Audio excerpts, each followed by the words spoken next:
Welcome back. Well, South African student Butlari Ntonga is finally home from the Ukraine. She joins us now live to speak a little bit about her experience. Butlari, thank you so much for your time this morning. A very good morning to you. And first of all, welcome home. Can we just talk to us a little bit about what it felt like, that moment when you knew that you were on home soil once again? Wow. Thank you so much, actually. It's such a pleasure to be here this morning. Well, first of all, it was such a relief. It was an unbelievable moment for most of us.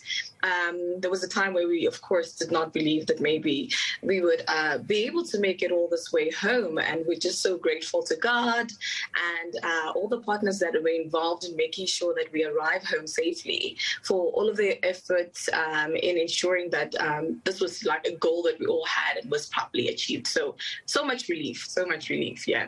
Yeah, and I remember we were having a conversation, I think it was a week or 2 weeks ago, when you were still on the bus, or on the train actually, and you'd indicated that you don't even know where you're going. You're on this train, you're surrounded by other students, and the frustration and the panic that has to be contained was just something that is completely overwhelming. Just talk to us a little bit about those few days where there was no way of actually knowing, number one, how long you were going to have cell phone signal for, number two, where exactly you were going in these trains that you were in, and also just around the isolation involved in that. Just bring us into your confidence and into your experience for a second. Well, of course, I think I've mentioned this before, that having to speak about that is something that I don't think any of us are ready for, that reality yet. It's something that hasn't properly sunk in. It feels like a movie or a scene from a movie of someone else's life, not my own or the other people that I was with. Own life. However, in those moments, we really just wanted to live day by day. I don't think any of us had a picture in mind of us surviving past that present day. We only just wanted to be alive for that day, and for us that was enough. Being in a position such as that is quite scary. You don't know for how long you're going to have cell phone signal for. You don't know if your train is going to be the one that's going to be bombed, because at the time that we were leaving, civilians were being targeted, and there was a lot of killings of civilians as well. So you just literally just holding on to dear faith of, you know what, I just want to get through today. I just want to get through this day, and I'll see whatever happens.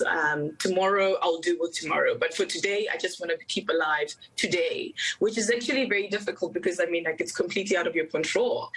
You're not the one who makes the decision as to who gets bombed. You're not the one who makes the decisions as to what happens in the next 20 minutes or 20 seconds of your own life. However, you just really want to make sure that, you know what, you keep your friends and those that you love very close to you, and you both decide to just survive that current moment. So yeah.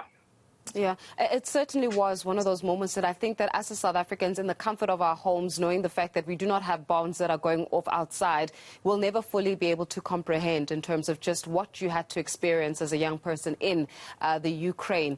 Now that you're home, and also when you're having these debriefing moments with other students, first of all, were you given a chance to debrief? Were you brought in with the, for example, Department of International Relations? Were you given some kind of indication in terms of, okay, you're home now, this would be the debrief, so as it were, or was it just everybody go home and take a time out?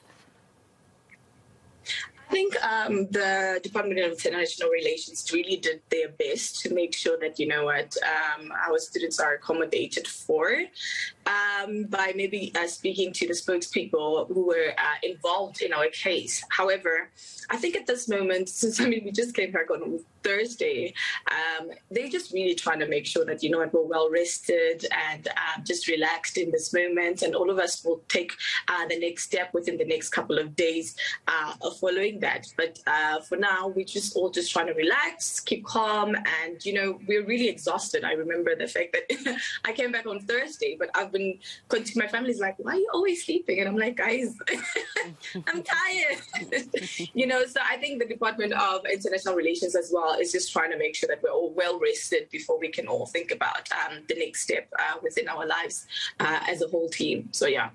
Yeah, I mean, the one thing that is fantastic about this conversation is that you're laughing and you're not going through the shock and the horror that you're experiencing as we're engaging with you when we're following up on your story. But here's a question. Would you ever go back to the Ukraine? Let's say for whatever reason the dust settles and everything is back to normal. Would you go back? Um, I think, that's a very difficult question. Ukraine has been my home for the past 5, 6 years. I've made relationships there with people that I will forever hold dear to my heart. I've made friendships that are going to last me a lifetime. There's so many things. The people who are involved within my life, my landlords, my friends that I made from different countries in that area, also the Ukrainians that I met there. Those are relationships that I will forever hold dear to my life. Would I go back? It's such a difficult question.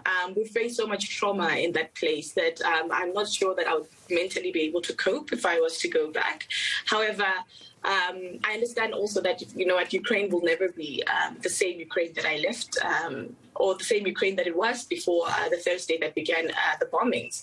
So at this particular moment, I don't think I can answer that. I really just... It's quite a difficult question. I don't know if I would ever be able to go back. However, I still love Ukraine. It's been my home, like I said, for 5, 6 years. And I've made so many friendships there that are just priceless. And going back is quite, it's difficult after what we've experienced. But yeah. Yeah, completely understand. Sure. Maybe my friends and I... Maybe the people that I met tonight can meet in a different country, then yes, of course. Particularly not Ukraine as yet. So, yeah. Yeah. But well, we're definitely very happy to see that you are home, that you are safe, that you're on home soil, that you're not on that train. I swear to you that you had us all in grips and you're at that moment in the train and you had no idea where you were going and there was just panic and we could completely empathize with the situation. So welcome home. Go back to sleep, one would say. And we'll catch up with you and your journey. Butlari Mtonga there, one of the students who just came back home from the Ukraine. Makes you just warm inside, doesn't it?